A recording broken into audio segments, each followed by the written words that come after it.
Hey everybody, so do you know what the average age of a home buyer is today? 34.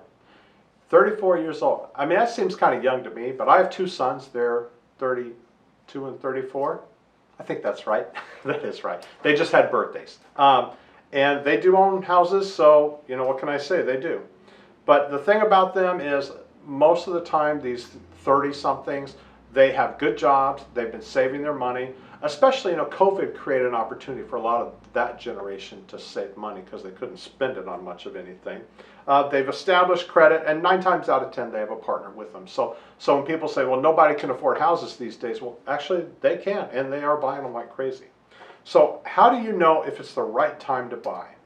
So, and especially if you're younger, you might not know how long you're going to be in one particular area, but if you have a pretty good idea that you're going to live in that area, or you can live in that area for the next 5 years, it's probably a good idea to buy, because that should be long enough time frame where you at the very least, break even, less all your costs, and you can move, maybe even with some money.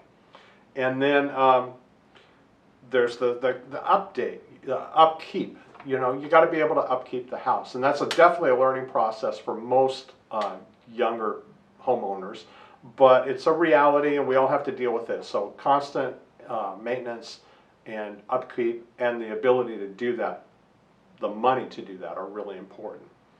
And then, you know, if you're renting, you've really got to weigh what you're spending on rent versus what you would spend to buy.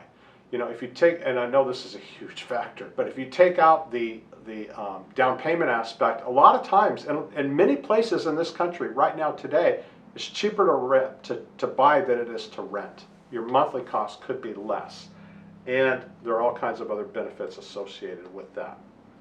And then, if you already have a home, look at your value, look at your balance, and you might even be able to sell your home and buy another one, or refinance this one and use that money to buy a second property, which would be, in my opinion, the best way to build wealth.